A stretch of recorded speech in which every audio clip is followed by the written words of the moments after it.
Et donc salut à tous, et aujourd'hui on se retrouve sur une nouvelle vidéo. Donc c'est pas sur une vidéo de Kerbal Space Program ni une vidéo sur FSX, mais sur une vidéo de comment devenir ingénieur aéronautique. Donc tout d'abord je tiens à signaler que les recherches sont issues de internet, donc des recherches personnelles.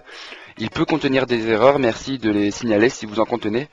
Donc j'ai fait des recherches sur internet et en fait j'y connaissais absolument rien. Enfin je savais qu'il y a des ingénieurs aéronautiques et tout, mais je connaissais absolument pas comment devenir ingénieur aéronautique, leur fonction exacte. Donc j'ai fait des recherches pour vous, pour ceux qui veulent devenir ingénieur aéronautique.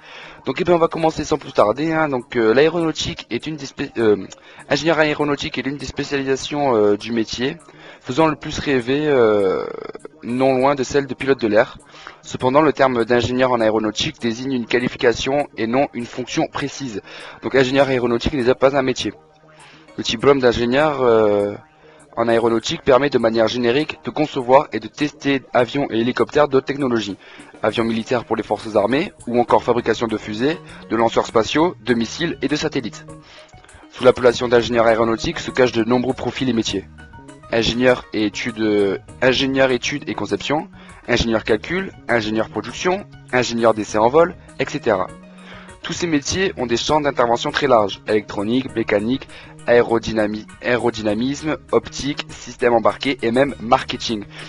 Bien sûr, il faut bien vendre les avions une fois qu'ils sont construits. Donc, quelle formation faut-il faire pour devenir un ingénieur en aéronautique? Donc, pour devenir ingénieur en aéronautique, il faut, après un bac S, s'orienter de préférence vers une école d'ingénieurs spécialisée en aéronautique. Certaines écoles demandent 2 ans de classe préparatoire, maths sub, maths p. L'option c'est MP, PC, PSI ou PT. Ensuite, une fois la prépa maths finie, plusieurs écoles s'offrent à vous.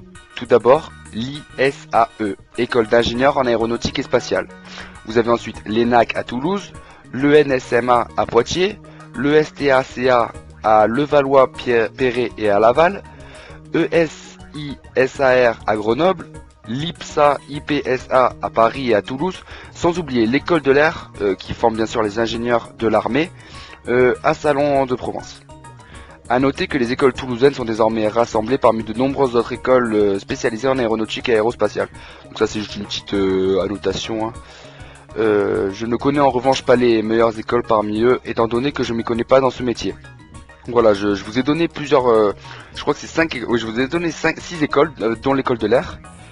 Bon voilà, je ne sais pas laquelle est la mieux, enfin laquelle est la plus, comment dire, laquelle est où vous aurez le plus de chances d'obtenir un diplôme d'ingénieur, où vous aurez le plus de chances d'être ensuite embauché. Par exemple pour pilote, je le sais, pilote de ligne c'est l'ENAC.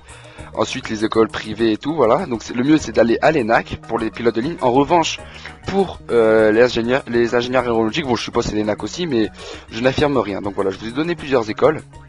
Donc ensuite, les débouchés offerts aux diplômés. Donc les ingénieurs en aéronautique peuvent travailler dans l'industrie d'aviation commerciale pour le gouvernement et la défense nationale. Ils peuvent aussi être embauchés chez les constructeurs comme EADS, Dassault Aviation ou Eurocopter, chez les motoristes et les équipements tels que Snecma, Thales ou Sagem. Donc maintenant, on va parler du salaire d'un ingénieur aéronautique en entreprise. Donc d'après une enquête du CNSIF, Conseil national des ingénieurs et scientifiques de France, qui date de mars 2012, le salaire médian brut annuel en 2011 pour les métiers de fabrication de matériel de transport et aérospatial s'élèverait pour les moins de 30 ans, donc c'est-à-dire en début de carrière, à 39 000 euros par an, donc 3 250 euros brut mensuels.